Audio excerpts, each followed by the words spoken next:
Good morning and welcome to the first Pimento Business Development Club of 2024.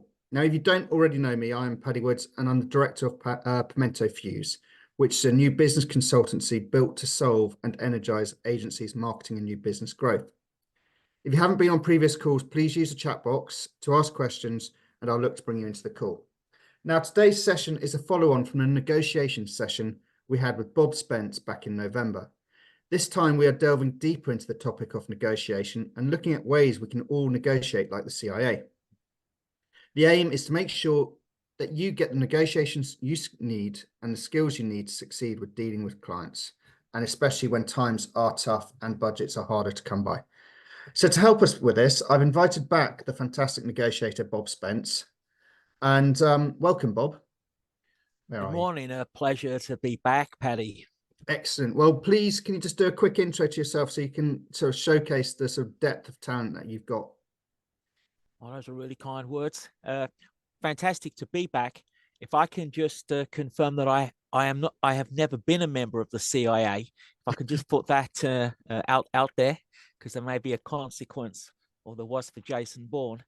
I have actually been trained by a gentleman called Mike Ackerman, and if you can source this gentleman, how I got the training from him, if you're trying to place my accent, it's a mild South African accent. It's a mild one. It's been changed mostly since living in Hull, so you can probably feel that East Yorkshire accent cutting through. And I had the fortune or misfortune of serving in the South African military in Angola. And whilst I was involved in that, I was part of a steering team that put together the proposals that were collated from the Cuban side that we put to the United Nations. And we were coached by, I thought they were two professors from Harvard in how to negotiate with the Cuban military. I was 26 then. I'm not 26 now. And as time goes on, I realized that Harvard does not normally put professors into Angolan war zones on behalf of the South African apartheid government. And of course, they weren't from Harvard, they were from Langley. We were with them for nearly 2 years. And the things that I understood from that came from that period. Although I can say, Paddy, I've completed negotiation training programs with Yale and University of Michigan as well. I was the lead business development lead for Coutts Bank, the Strand, for 7 years. So for those of you that are unhappy with Coutts Bank, I was there. And the things that we're going to talk about, Paddy, are practical applications of how to use these techniques. We won't be talking about how to negotiate peace treaties, because I've got a suspicion that won't be too helpful on this call. So hopefully, Paddy, that's a brief enough intro. That's perfect, Bob. Thank you. Now, we're going to have the same format as last year. In November is last year. Bob's going to take us through a presentation where he's going to share that wisdom and help us dive deeper into the art of negotiation. He's going to give you tips and set you up for enhancing your negotiation skills to make you better and stronger when dealing with clients. So, Bob, I'm going to pass you the reins and I'm going to duck out of this view as well. Okay. That's me gone. And I'm going to shuffle my screens around, Paddy, also. And I'm going to do a screen share so we can have a look at the situation in hand. So this session is broken into 3 pieces. In the background, Paddy, I've got a little alarm clock going because I'm time conscious. So what we're going to look at is 3 pieces to the negotiation puzzle. We recognize there has been hardening of prices. We would suggest that where there's the opportunity to cut overheads, you do that, and Pimento is an excellent environment to search for those cost cuts in overheads. So these 3 sections are to look at, okay, we recognize some of the challenges. How does this possibly make sense? So we'll start off with a concept, which is how big is the pie? How big is the pie? I've got 15 minutes to talk that through with you. It's essentially what is at stake. is what is at stake. So when you negotiate your price point, what's at stake is essentially you could walk away with 100% of nothing if you hold your price, but then the procurement lead could also walk away with 100% of nothing because they don't get to hire you. Now, if we can just use the language of pie, and if I take it further and use the language of pizza, that's how I'm going to explain a concept. The second concept is to consider what is the area of possible agreement.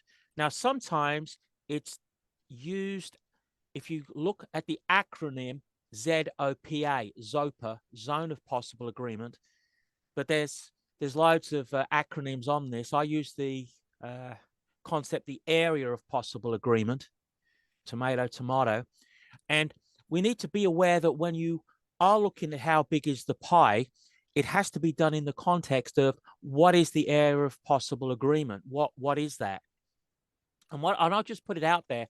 You need to be very clear on your own pricing structure. So, for example, if you don't immediately know what a 10% discount means to you or your business, I suggest that you get your accountant or whoever's good at Excel spreadsheets to work out instantly so you know the consequence of moving outside your area of possible agreement. Just in general, if you've got a 35% margin and you discount by 10%, to make that margin up, you've got to double your turnover if you offered the same discount on the same margin. I'm just putting it out there. This is not a session on mathematics, but get a grip on what does a 10% discount look like, or a 20%. Just be numerate. I know this is a group that's a group of creatives, but it isn't that difficult to get someone to work out for you. 10% discount means this, 5% discount means that.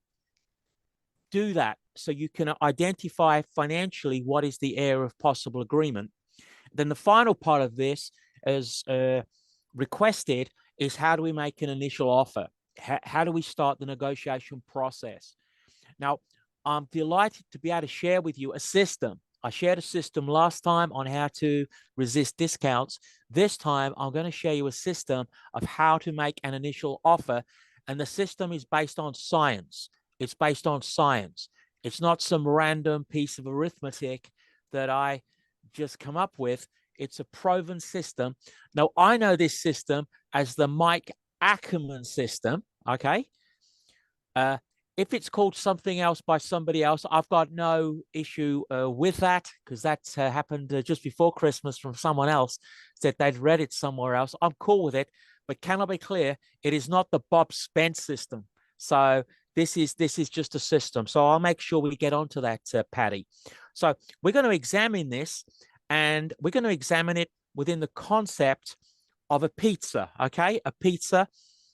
Now, this could be quite a hard thing to grasp your head around. I'll explain it this way. This is the bit that's difficult. Paddy has decided to come to Hull for a night out with me. So that's probably the most difficult thing, that Paddy has decided it's a Friday night. I need a night out. I'm going to go to Hull. And Paddy and I meet at a little van that's a vendor for pizza slices. Okay. So I've got £1. I'm last of the big spenders. So £1 equals one slice. Paddy, big shot from London, he's got £2. So that's 2 slices. And as we jointly order, we've only just met, the vendor says to us, hey, you guys, if you combined your £3, I can give you a whole pizza. 9 slices. It's a special deal. Now, for sure, I don't know how special a pizza would be for £3, but if you could suspend disbelief, Paddy and I have got the opportunity of a special deal for £3, but it's only on the basis that we can combine our budget. So we have 2 individual positions, but we only have one joint position. So let's have a look at what does that look like. So initially, it looks like this. So if you take it that I'm in the blue, I've got my blue suit on, and Paddy's come in his orange suit. If you've not seen Paddy in his orange suit, it's a treat. So I've got currently one pizza slice for £1, and Paddy, with his superior London purchasing power, has got 2 slices for £2. So when the concept of how big is the pie, that's how big the pie is if we can agree. It's 9 refreshing slices of Hull pizza for £3, fresh off the wagon. So we've got there's the two of us there. We're jointly thinking, well, how big is our pie? We know it's individually a 1 and a 2, but how big is it if we join forces? And we know that if we join forces, that's how big the pie is. We know that. We know that. It's clear. It's not a hidden value. It's very clear to us.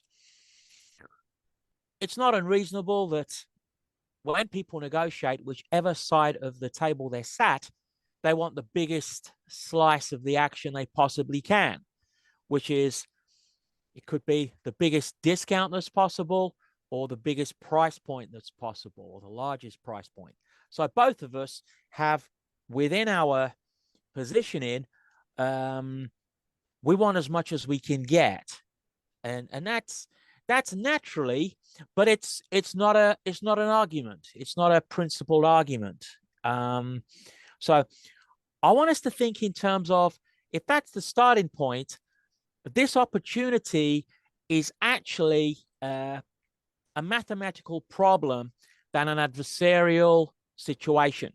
Now, I accept that it's quite hard to think as dispassionately as that when you've got someone in front of you and it's the first business development opportunity you've had for 4 months or 5 months, and it's quite hard to be dispassionate. But if you can view negotiation as a problem of maths rather than a problem of ideals, you will perform better. So it could be that the first thing I put forward is that jointly, if we agree, then that's great. We can split this in half. So I might propose that. That's part of my Yorkshire DNA. I propose it's half each. That's what I propose. I have half, you have half. Let's combine the £1 and the £3. Now, Paddy counters this with the fact that, first of all, he's pretty hungry. So on the basis that Paddy's initial stake is twice as big as mine, then he should get twice of this very special pizza at 2 o'clock in the morning on a Saturday morning in Hull. That is the principle that Paddy argues. He puts it forward. I've invested twice as much as you, so I should get twice as much of this refreshing looking pizza. And on that basis, it could look like that. It could look like that. So you can see there, I'm in my blue suit. I get 2 more slices, and Paddy's dressed in his orange suit that he only gets out on special pimento occasions. So he gets twice. I can see that we've got activity in the chat. If I could trouble you, Paddy, to monitor that, because I'm time conscious. And at the end of this, I will have a quick look in the chat if the chat is toward me. So we are looking again at our individual stakes here. I've got 1 slice, Paddy's got 2. We know that together it's worth 9. So when I ask the question, how big is the pie is actually, that we're talking about, is worth 6 slices. It's not actually the 9, because Paddy and I already have what we have. I already have 1 slice. Paddy already has 2. The additional only occurs if we agree. So what we're actually negotiating on this occasion is a pie the size of 6. The pie the size of 6. That is what we're negotiating. If we don't reach an agreement, I get 1, Paddy gets 2. So the payoff for agreeing is actually the additional 6 slices. So it's the additional 6 slices that we're negotiating for, which is a gain of 6, not the 9 slices based on our original stake. The point of going through this is to make the point that we both need each other. We both need each other. We both need each other. Paddy needs me just as much as I need him. Paddy can make the claim that I can get twice as much of you if we don't work together. That is true. You can get twice of one. Now, this example is simple in the sense that there is no uncertainty. There's no uncertainty. Both Paddy and I know what we're negotiating over, but it highlights the fundamental question that you need to consider: how big is the pie? Why are we having a conversation about the pie? What is at stake? No one is going to clearly communicate to you what's at stake, but you need to consider, well, what is at stake here? What is at stake? How big is the pie? I'll give you some examples. You may think that when you're negotiating, that the person on the other side has got multiple different opportunities to choose a vendor. You may think that. It's not so. You need to consider that currently there are more price conversations between businesses and customers than ever before. There's far more push for discounts from customers, and it's not particularly helped because there is a lot of disinformation. I'd call it disinformation online, because an advertised price point online, it doesn't really mean a great deal until you've got the service level agreement in place, the payment terms in place. It doesn't really help. You've quite often got people making the purchase decision that aren't skillful enough to make a decision about the value of creativity. They're not necessarily qualified to make a consideration on the value of someone's track record. They're not necessarily that qualified in being able to compare one vendor to another. They don't have that skill set. So when we convert what is the pie into the area of possible agreement, we have to help them understand what their pie is. Now, I would put it this way, and you don't have to agree. When I negotiate, I consider the pie in terms of risk. What is the risk of you not choosing me because of price point? What is the risk? What is the risk of you not working with me because of price point? So let's just have a little look at area of possible agreement. So I'm going to end one show, and because we've got lots of fun here, let's just have a look at where we are now. So we've got here a concept called the area of possible agreement. Now I'm just going to quickly check the chat box. Okay, that's cool. We're good. Everybody's good. So the area of possible agreement, is there a deal possible? Now you need to be really clear what a deal looks like from your point of view. Don't go in just with one price point. You may have a situation where you've got a target and the buyer has a target, and apologies that that's in dollars. It's usual they should overlap in some way. But if those two figures, what you're hoping to sell at and what they're hoping to buy at, don't overlap, then we don't actually have an area of possible agreement. I think I used on the last session, because I've got my notes here, the concept of my mother being involved in the installation of a shower on the ground floor. Now, if you remember that, we had the first quote, and she looked like she was going to have a cardiac arrest. Her specialism isn't buying plumbing expertise in the UK. The last time she hired a plumber, it was for our swimming pool in Durban. It's not quite a like for like, and the time frame was 7 years ago. So she looked at the first quote, nearly collapsed, looked like someone had pulled a gun on her, and I had to ask her politely to withdraw from the negotiation procedure because her target would be pricing from 5 years ago to fix a swimming pool in Natal. And it's highly unlikely that that will match with the pricing structure of a fully qualified engineer using gas in the UK to install a shower. So that's the first thing. Does the pie actually fit your business model? Also consider, quite often when you look at someone else's pricing and think they should, we couldn't afford to do it at that price, it probably means that they can't afford to do it either. So the price that you set is your price. You decide your price. Your business model decides your price, not the marketplace. Not the marketplace. Absolutely not the marketplace. So within this, what you will have is the area of possible agreement. So you've got here your target and then the minimum. And somewhere between the target and the minimum, you can have a conversation. That is the only space that you can have a conversation. There's nowhere else, unless you don't want to stay in business. From the buyer's point of view, they want to buy quality, and they've got a target and they've got a maximum. They've got a maximum budget to spend.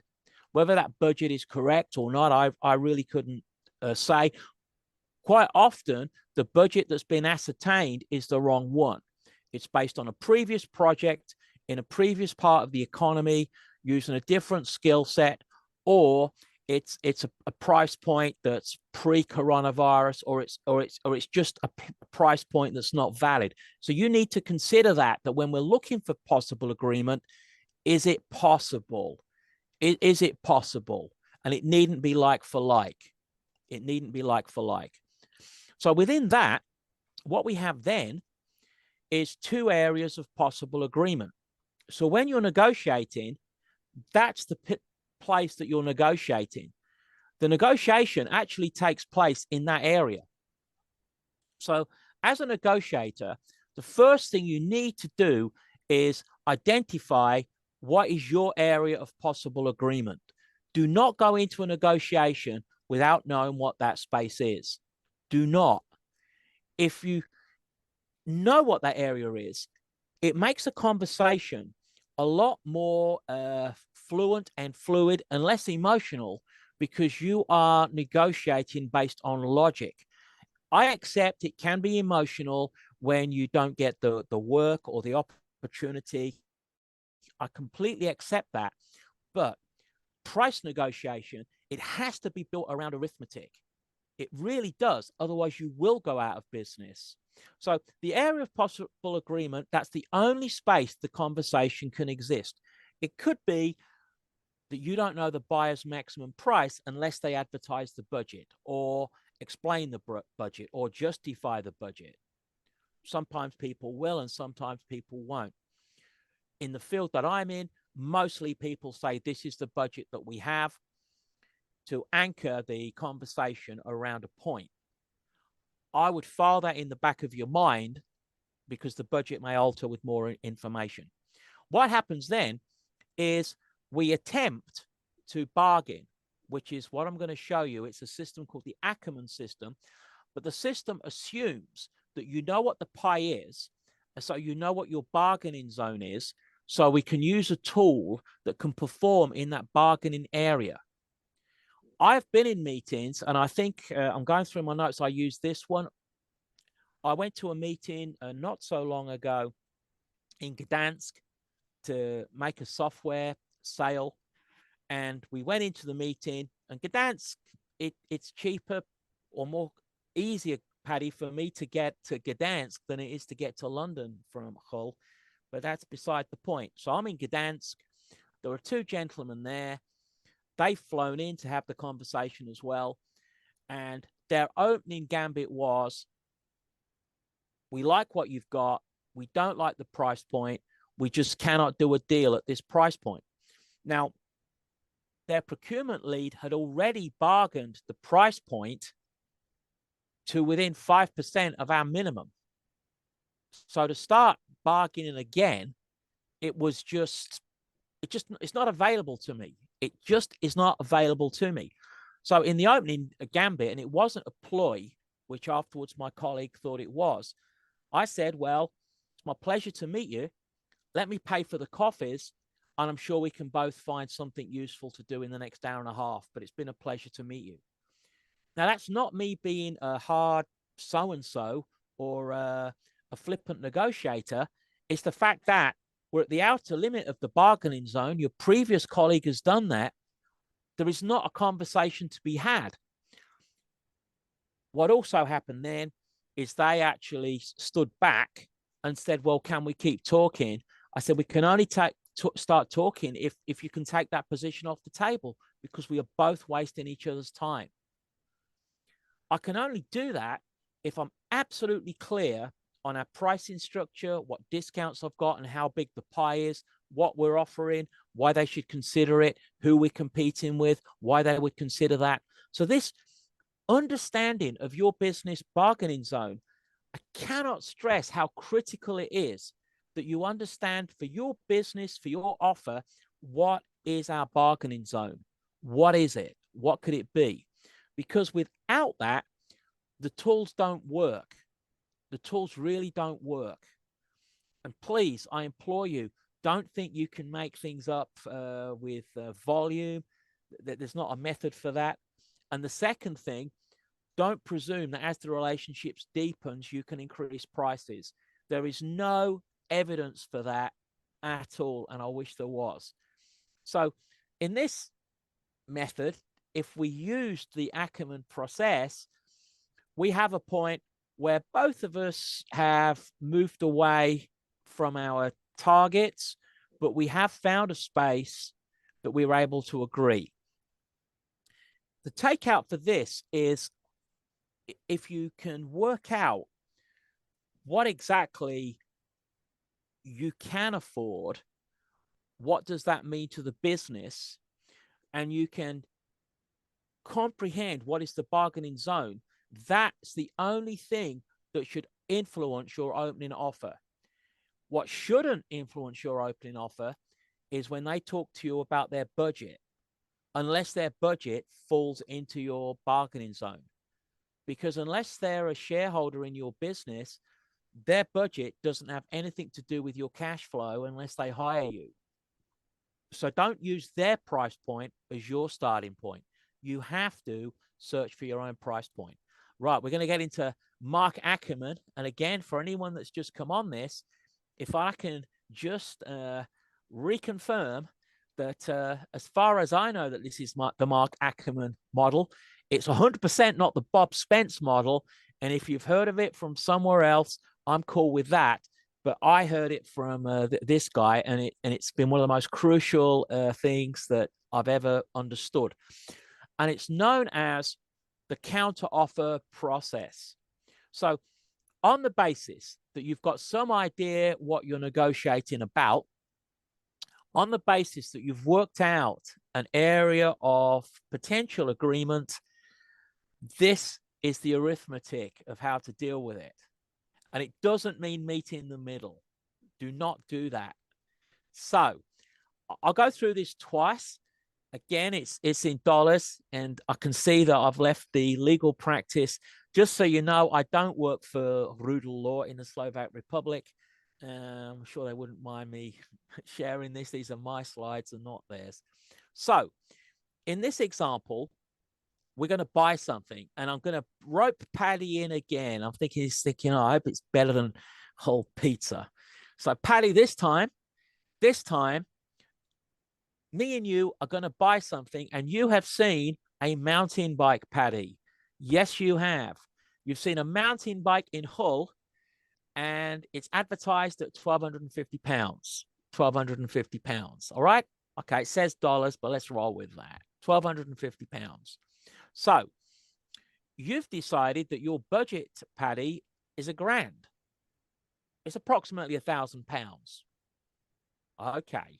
Now, the great news is, because someone's advertised it at £1,250, that's probably not the figure. It's a bit like when you see something advertised for 199 or a car advertised for 29,999. You already know there is another price, because nobody prices things accurately at that point. It's actually a point to start the negotiation from.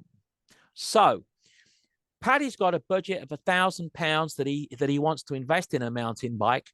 So the thing that Paddy does, and this is the key takeout, he makes an offer that's approximately 65% of his target budget.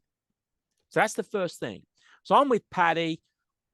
We're in this bike shop, and Paddy says, I love the bike. I really do. I'm only in Hull today. Looking through what I've got, and Paddy makes a big production of looking in his wallet. He's that kind of guy. He says, I can offer you £659 for that bike.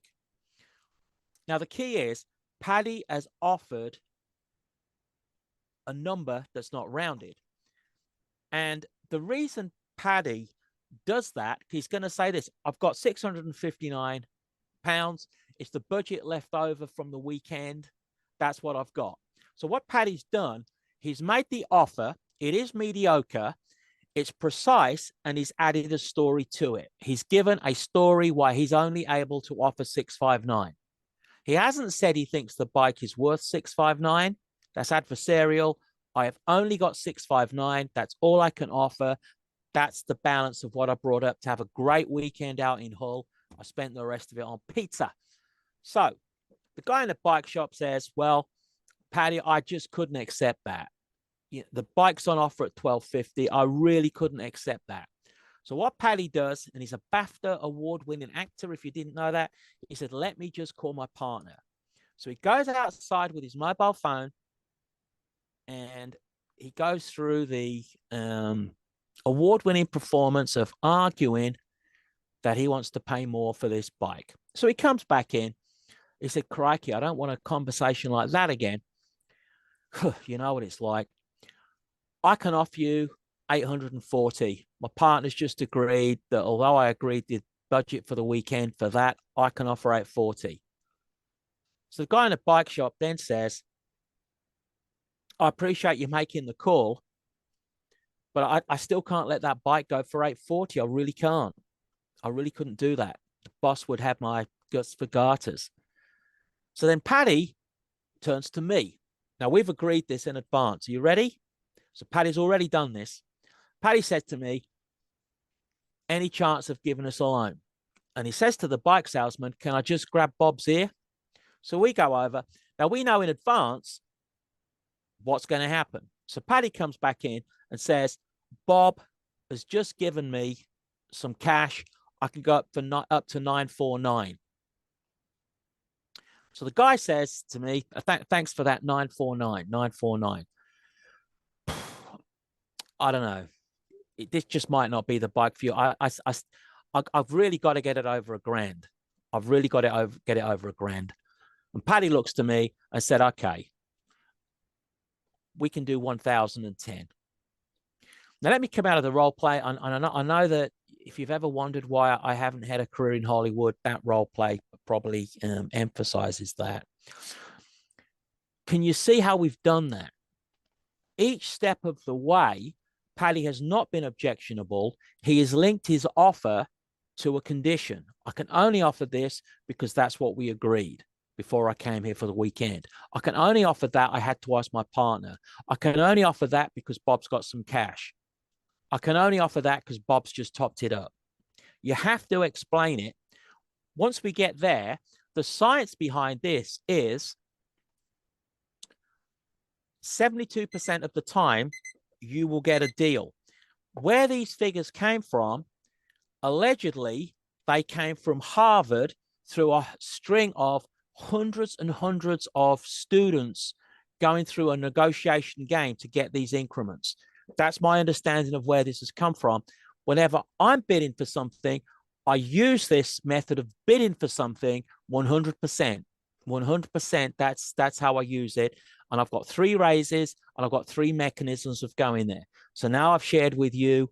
So there's no one on this call that's ever going to want to try and sell something to me. So that's really Great. That's 50 more people, 100 more people I can't speak to.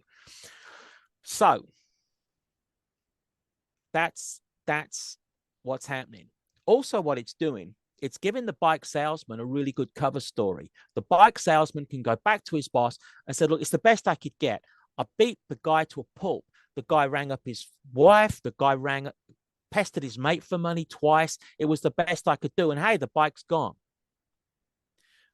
The other way around, it's this. The other way around.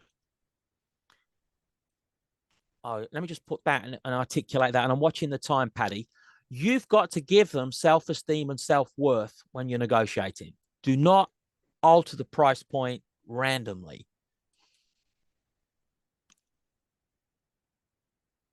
Yeah.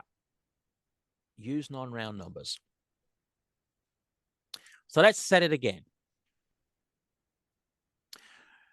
If you remember the area of possible agreement, £1,000 is the lowest point that your business can stand for this unit of whatever it is. So we do it the other way around. You price at 135%. So what happens then? You get the same story. Crikey, is that a real price point? Good grief, you know the thing. Or, you know, the person on the other side said, I wish, or in your dreams, or, you know, their eyebrows go so high, their kind of hairline goes backwards. So you just do the same thing. You say, okay, okay, if that's where you are.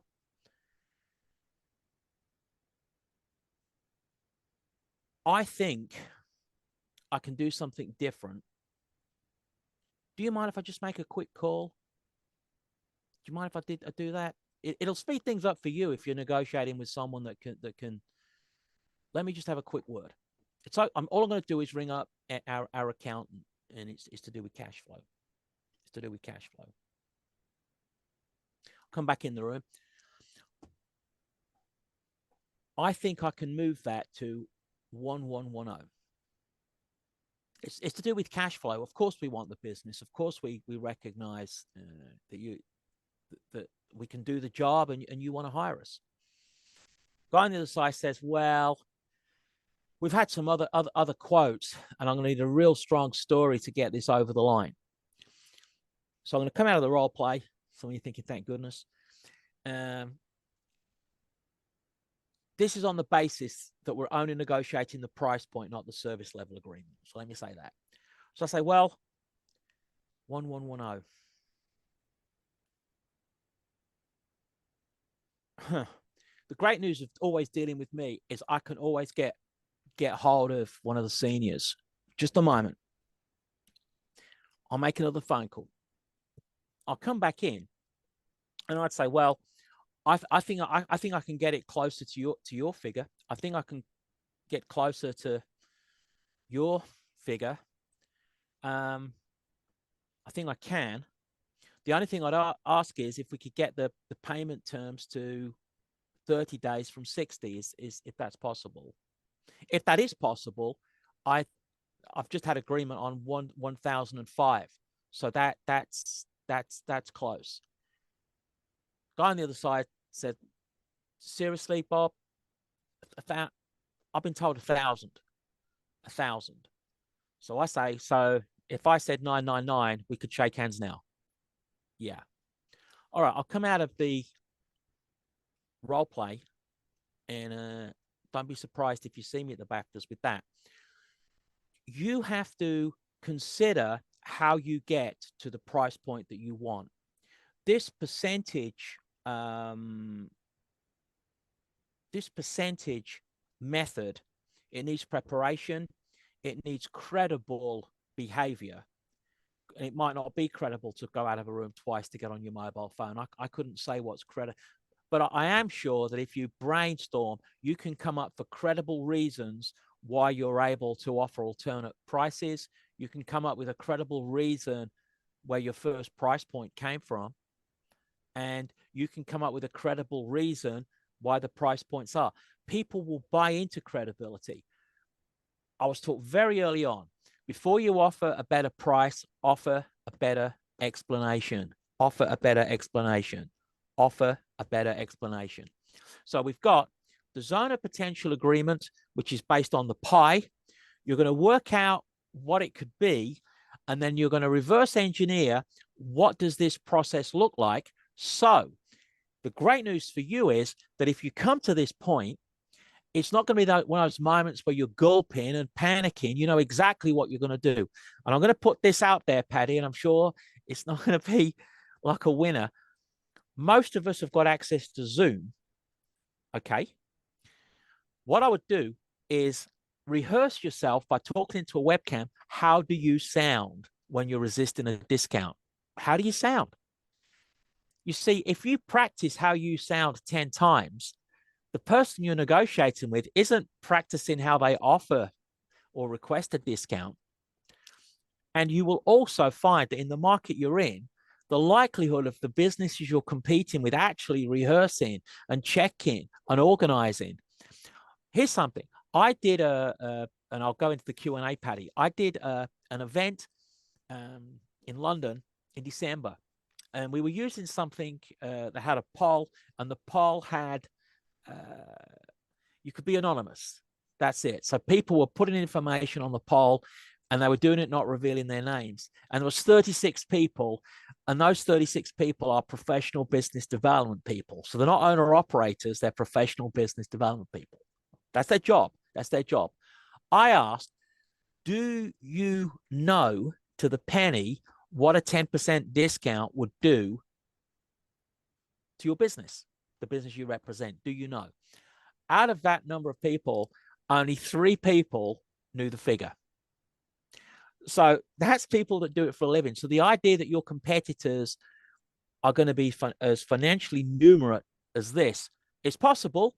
It's possible, and I'm not saying it's impossible, but it's unlikely. So, Paddy, I'm going to stop the share, and I'm going to return back because I think we've got about 10 or 12 minutes.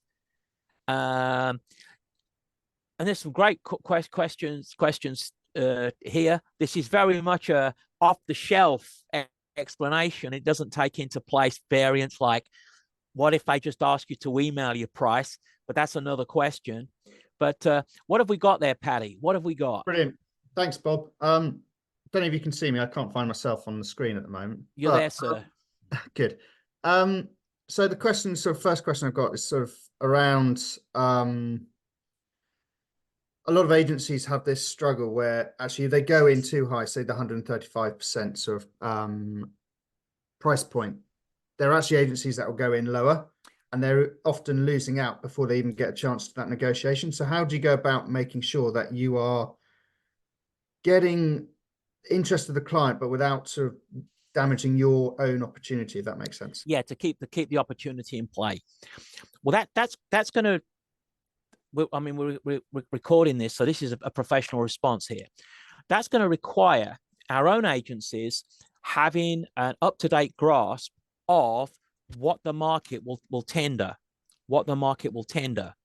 So, for example, and again, I've got no issue sharing this. I compete with, in general, 7 other people.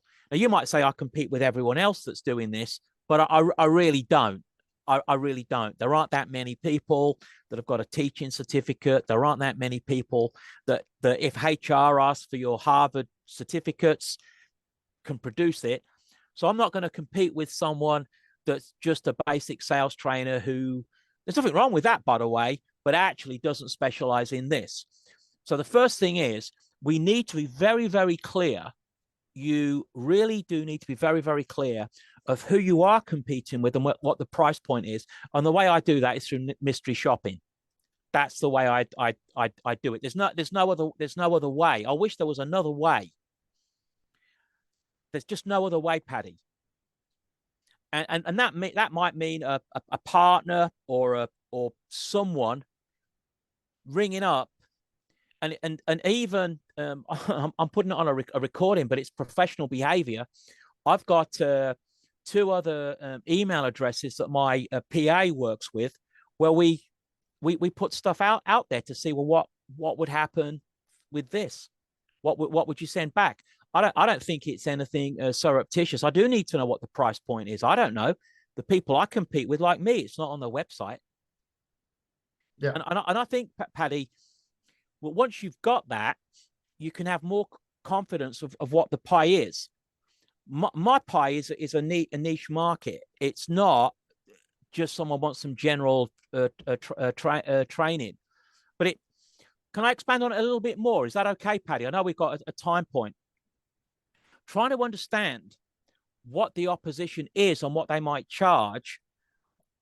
It's key. It's even key before this, because you have to look at the area of possible agreement and say, can I play in that space? I'm based in C40i. There's a design agency there, and one of the ladies there was trying to compete with someone who said they could do some of that work in, and I'm going to name the country, the Philippines. My view would be, well, good luck to you.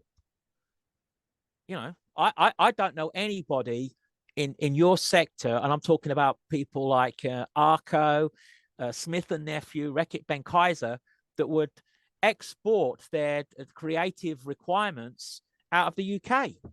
The risk of coming up with the wrong stuff, it's incredible.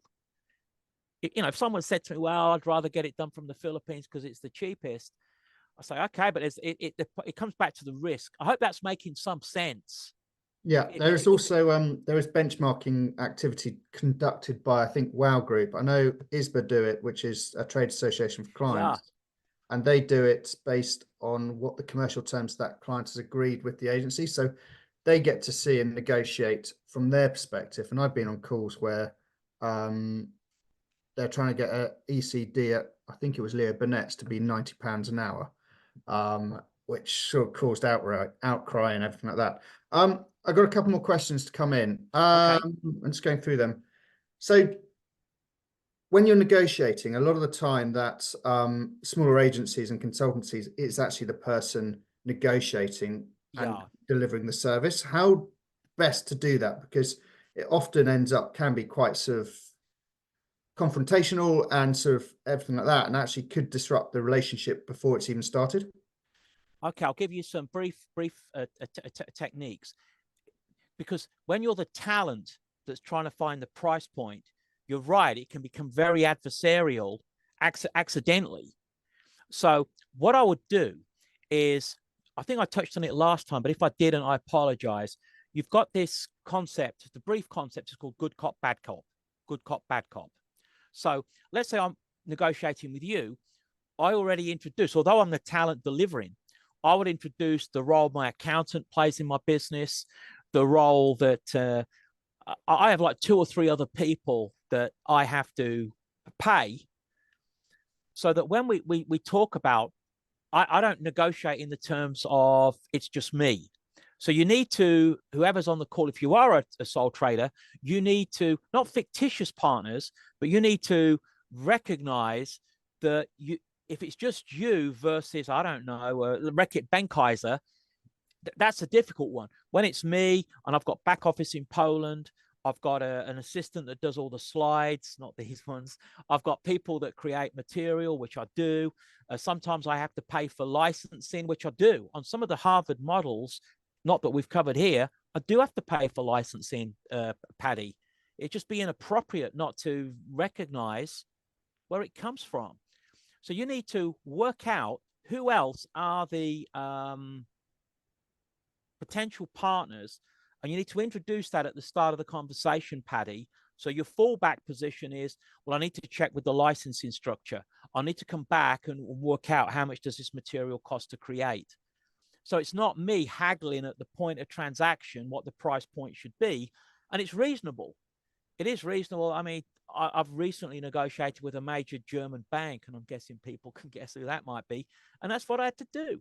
I've got to pay a translator. I've got to make sure that the material, it'll belong to you afterwards. All of these costs, so that they are not just considering the cost of, I'm using their words, my talent. It's the total cost. So that's the briefest way I can answer it. But you could talk about that for an hour, no sweat, Paddy. Being the talent that delivers and the talent that negotiates. Crikey, that's, yeah. I think I've got about one more I've got 3 or 4 questions in the chat bot, but I'm not going to sure if we're going to have time to answer them all. But One is that sort of clients often ask agencies to cost something without giving them a budget or Yeah. parameters of a budget. And so it's really hard. So you're going in thinking this is what we need to do the job properly. And it's way above what the client actually thinks they can afford. How do you go about sort of managing that and also actually making sure that if you go in too high, is that okay, etc.? Well, you answered it. You have to, right at the start when we took the pay is the risk.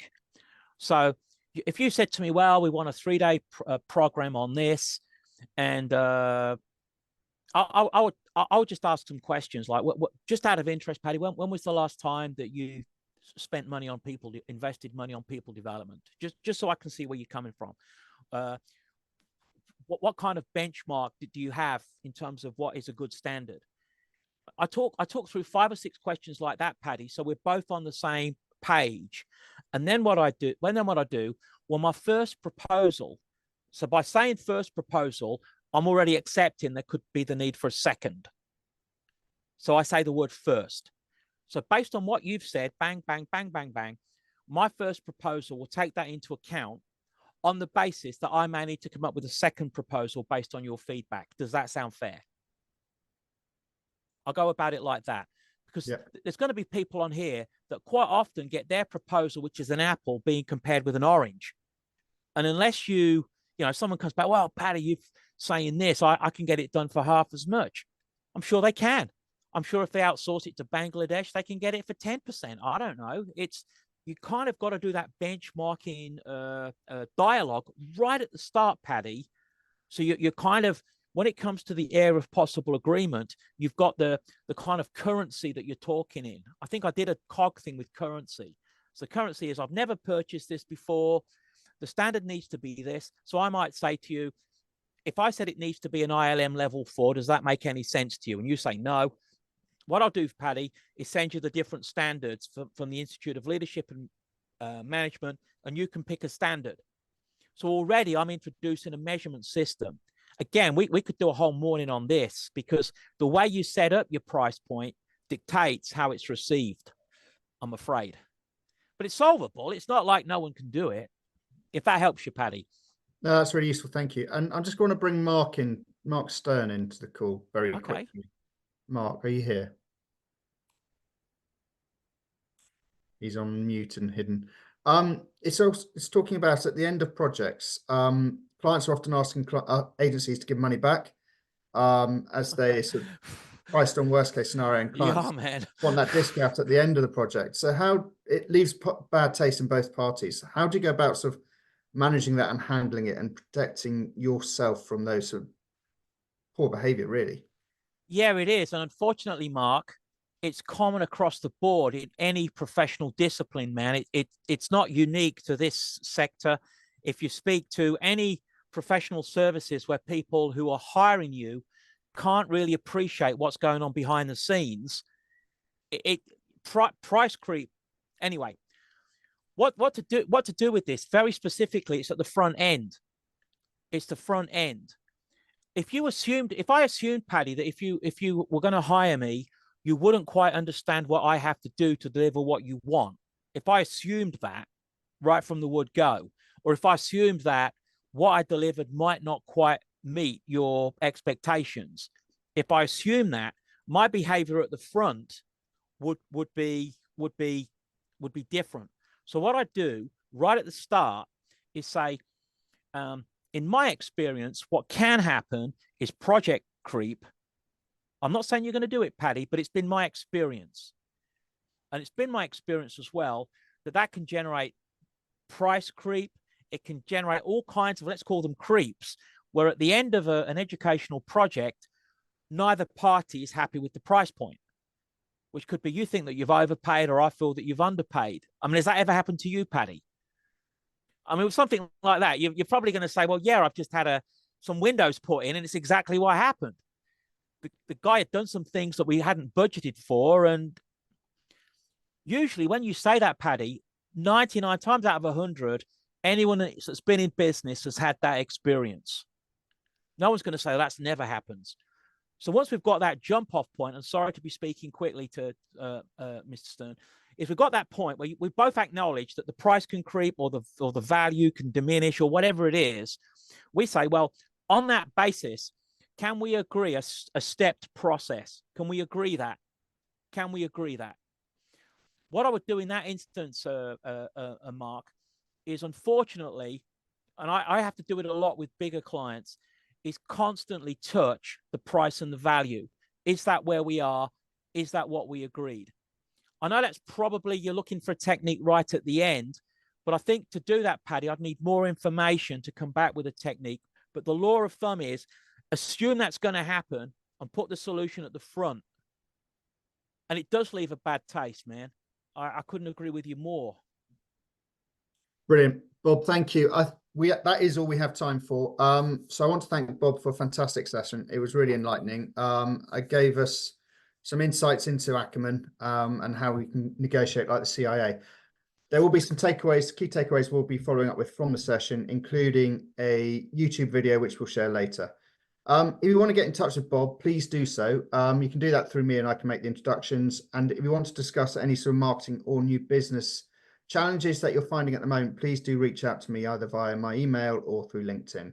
I've got a few final house notices because there's a lot going on over the next 6 weeks. On the 6th of Feb, we've got the first of Now Next Wise webinar series, which is about supporting agencies and helping them scale to sale. On the 7th of Feb, we've got our first Marketing Spice live event of 2024, and it's about delving into the emerging trends of sports marketing, and sort of quite an essential time to do this because there's a lot of sporting events going on this year, the Olympics, etc. Our next face-to-face networking club for Pimento is on 22nd of February in London. And finally, the next BD club is on the 6th of March, and it's exploring the importance of commercial creativity in new business. So thank you all, everyone, for attending. It's been great to see you all, and I'll let you go and have a great rest of the day. So thank you. Cheers, Paddy. Really enjoyed it. Ciao. Cheers, Bob.